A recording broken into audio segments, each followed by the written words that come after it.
Chairmanship ಮಾತ್ರ ಕೊಟ್ಟಿದಾರ? ಆಯ್ತಾಯ್ತು, chairmanship ಅಷ್ಟೇ. ಓಕೆ ನಡೀತೈತೆ. ಚೇರ್ಮನ್ಶಿಪ್ ಮಾತ್ರ ಕೊಟ್ಟಿದಾರ? ಆಯ್ತಾಯ್ತು, ಚೇರ್ಮನ್ಶಿಪ್ ಅಷ್ಟೇ. ಓಕೆ ನಡೀತೈತೆ. ಗರ್ದಿಗಮತ್ ವೀಕ್ಷಕರಿಗೆ ನಮಸ್ಕಾರ ಗಡ್ರಿ. ಗರ್ದಿಗಮತ್ ಪೇಜಿಗೆ ಫಾಲೋವರ್ ಆಗ್ರಿ, ಯೂಟ್ಯೂಬ್ಗೆ ಸಬ್ಸ್ಕ್ರೈಬ್ ಆಗ್ರಿ, ಲೈಕ್ ಮಾಡಿರಿ, ಕಮೆಂಟ್ ಮಾಡಿರಿ. ನಿನ್ನೆ 3 ತಲೆಮಾರಿನ ರಾಜಕಾರಣ ಅಜ್ಜ ವಿಶ್ವನಾಥ್ ಕತ್ತಿ, ಅಪ್ಪ ಉಮೇಶ್ ಕತ್ತಿ, ಇವತ್ತು ಅವ್ರ ಮಗ ನಿಖಿಲ್ ಕತ್ತಿ ಮೊದಲ ಬಾರಿ MLA ಆದವರು. 94-95ನೇ ಇಸ್ವಿಯಿಂದ ಹಿರಣ್ಯಕೇಶಿ ಸಹಕಾರಿ ಸಕ್ಕರೆ ಕಾರ್ಖಾನೆ ಅವರ ಕಬ್ಜಾದಾಗ ಇತ್ತು. ಆ ಹಿರಣ್ಯಕೇಶಿ ಸಹಕಾರಿ ಸಕ್ಕರೆ ಅನೇಕ ಸಲ ಉಮೇಶ್ ಕತ್ತಿ ಅವರು ನೆನೆಸ್ಕೊತಿದ್ರು. ಅಲ್ಲಿ ಆ ಒಂದು ಶೇರ್ದಾರು ನೆನೆಸ್ತಿದ್ರು. ಯಾಕಂದ್ರೆ ಒಳ್ಳೆ ರೇಟ, ಕಾಲಕ್ಕೆ ರೈತರಿಗೆ ಸಕ್ರೆ ಕೊಡೋದಾತು, ಬಿಲ್ ಕೊಡೋದಾತು, ರೈತರಿಗೆ ಸಸಿಗಳನ್ನು ಕೊಡೋದಾತು, ಎಲ್ಲ ಆ ಒಂದು ಅಲ್ಲಿಯ ಮೆಂಬರ್ಗಳಿಗೆ ಏನು ಕೊಡಬೇಕಾದ ಎಲ್ಲ ಸವಲತ್ತು ಕೊಡ್ತಿದ್ರು. ಆದರೆ ಇತ್ತೀಚೆಗೆ ಯಾಕೋ ಅಲ್ಲಿಯ ಆ ಒಂದು ಆಡಳಿತ ಚುಕ್ಕಾಣಿ ಹಿಡಿದಂಥ ಕತ್ತಿ ಕುಟುಂಬದ ಮ್ಯಾಗ ಜನ ಯಾಕೋ ಒಂದು ವಿಶ್ವಾಸ ತೋರ್ದಾಗಿತ್ತು.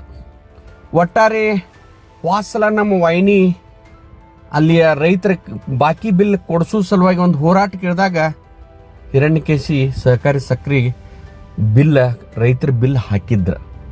ನಿನ್ನೆ ನಾವು ಹೇಳಿದ ಪ್ರಕಾರ ಅದನ್ನು ಲೀಸ್ದಾಗ ಕೊಡಬೇಕಂತ ಜನರಲ್ ಬಾಡ್ಯಾಗ ಟರಾವು ಮಾಡಿದ್ರು.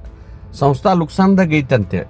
ಯಾಕಂದ್ರೆ ಯಾವಾಗ ಅದನ್ನು ಅಪ್ಪನಗೌಡರು, ದಿವಂಗತ ಬಸಗೌಡ ಪಾಟೀಲ್ರು, ಇವತ್ತು DT ಪಾಟೀಲ್ರು, PM ಪಾಟೀಲ್ರು, ಅನೇಕ ಜನ, ದಿವಂಗತ ವಿಶ್ವನಾಥ್ ಕತ್ತಿ ಅವರು, ಅನೇಕ ಜನ ಮಹಿಳೆಯರು ನಿಸ್ವಾರ್ಥದಿಂದ ಅಲ್ಲಿ ಸೇರ್ಕೂಡಿಸಿ ಆ ಭಾಗದ ರೈತರಿಗೆ ಅನುಕೂಲ ಮಾಡಿಕೊಟ್ಟಿದ್ರು.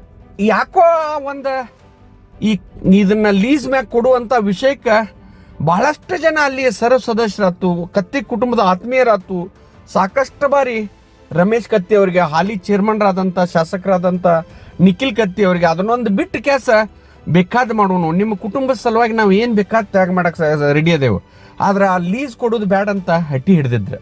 ಇವತ್ತು ನಿನ್ನೆ ಹೇಳಿದಂಗೆ ಇವತ್ತು ಬೋರ್ಡ್ ಮೀಟಿಂಗ್ದಾಗ ಇವತ್ತು ನಿಖಿಲ್ ಕತ್ತಿ ಅಧ್ಯಕ್ಷಗಿರಿಗೆ ಮಾತ್ರ, ಹೀರಾ ಸಕ್ಕರೆ ಕಾರ್ಖಾನೆ ಅಧ್ಯಕ್ಷಗಿರಿಗೆ ಮಾತ್ರ ರಾಜೀನಾಮೆ ಕೊಟ್ಟಿದ್ದಾರೆ. ಅದನ್ನು ಅಲ್ಲಿಯ ವ್ಯವಸ್ಥಾಪಕ ನಿರ್ದೇಶಕರ ಕೂಡ ನಾನು ಮಾತಾಡಿ ಕನ್ಫರ್ಮು ಮಾಡ್ಕೊಂಡೇನೆ. ಯಾವಾಗೂ ನಮ್ಮ ಸುದ್ದಿ ನಿಖರ್ ಇರ್ತೈತಿ, ನೈಜ್ ಇರ್ತೈತಿ, ಮತ್ತು ಯಾವಾಗೂ ಜನಪರವಾಗಿರ್ತೈತಿ, ರೈತ ಪರವಾಗಿರ್ತೈತಿ. ಯಾರ ಹಾದಿ ತಪ್ಪಬೇಡ್ರಿ ಅಂತ ಒಂದು 2-3 ಸಲ ಹೇಳ್ತೇವೆ ನಾವು. ಯಾಕಂದ್ರೆ ಕತ್ತಿ ಕುಟುಂಬದ ಬಗ್ಗೆ ಜನ ಭಾಳ ವಿಶ್ವಾಸ ಇಟ್ಟಿತ್ತು. ಯಾಕೋ ಏನೋ ಇದ್ರಾಗ ಕತ್ತಿ ಕುಟುಂಬ ಮೊಂಡತನ ಮಾಡಿತು ಏನೋ ಅನ್ನೋದು ನಮಗೆ, ಅಲ್ಲಿ ರೈತರಿಗಾಗಲಿ, ಅಲ್ಲಿ ಸೇರಿದಾರಿಗಾಗಲಿ, ಅವ್ರ ಮ್ಯಾಗ ನಂಬಿಕೆ ಇಟ್ಟಂಥ ಒಂದು ಅವರ ಕುಟುಂಬದ ಹಿತೈಷಿಗಳಿಗಾಗಲಿ ಯಾಕೋ ಅವರ ಒಂದು ಹೋರಾಟ ಮಾಡಿ ಅದನ್ನು ರಾಜೀನಾಮೆ ಪಡೆಯುವ ಮಟ್ಟಕ್ಕೆ ಹೋದ್ರಂದ್ರೆ ಎಷ್ಟು ಅವರ ನೊಂದ್ಕೊಂಡಿರ್ಬೇಕು ಆ ಕುಟುಂಬದ ಮ್ಯಾಗ ಅನ್ನೋದು ಎದ್ದು ಕಾಣ್ತೈತಿ. ಒಟ್ಟಾರೆ ಇವತ್ತು ನಿಖಿಲ್ ಕತ್ತಿಗೆ ಇನ್ನೂ ಭವಿಷ್ಯ ಐತಿ. ಆದ್ರೆ ಆ ಸಕ್ರೆ ಫ್ಯಾಕ್ಟ್ರಿ ಇವತ್ತು ಅವ್ರನ್ನ ರಾಜಕಾರಣದಾಗ ಬೆಳೆಸಿದಂಥ ಸಕ್ರೆ ಫ್ಯಾಕ್ಟ್ರಿಗೆ ಚೇರ್ಮನ್ಗಿರಿಗೆ ರಾಜೀನಾಮೆ ಕೊಡೋದ್ರಿಂದ ಆ ಸಂಪರ್ಕ ಕಳೆದು ಹೋಗುದಿಲ್ಲ. ಇನ್ನೂ ಆ ಕತ್ತಿ ಕುಟುಂಬ ಹೊರಗಿದ್ದಾದರೂ ಕೂಡ ಆ ಒಂದು ಸಹಕಾರಿ ತತ್ವದಡಿ ಒಂದು ಸಹಕಾರಿ ಫ್ಯಾಕ್ಟ್ರಿಯನ್ನು ಯಾವ ರೀತಿ ಬೆಳೆಸ್ಬೇಕು ಅನ್ನೋದು ಇನ್ನೂ ಅವ್ರ ಕೈಯಾಗನೇ ಐತಿ. ಅವ್ರ ಪರಿವು ದಾಟಿ ಹೋಗಿಂತ ಮೊದಲು ಆ ಸಕ್ರೆ ಫ್ಯಾಕ್ಟ್ರಿ ಉಳ್ಸಾಕ ಅವರು ಸಹಾಯ ಹಸ್ತ ನೀಡಬೇಕು. ಅದು ನಮ್ದೇನಲ್ಲ, ಬರೀ ವಿಶ್ವನಾಥ್ ಶುಗರ್ ಅಷ್ಟೇ ನಮ್ದ, ಮತ್ತೊಂದಷ್ಟು ನಮ್ದು ಅಂತ ಅಣಬಾರ್ದಂತ ಅಲ್ಲಿ ರೈತರು ಹೇಳಿದ್ ಮುಂದೆ ಹೇಳ್ತೇನೆ. ನಮಸ್ಕಾರ.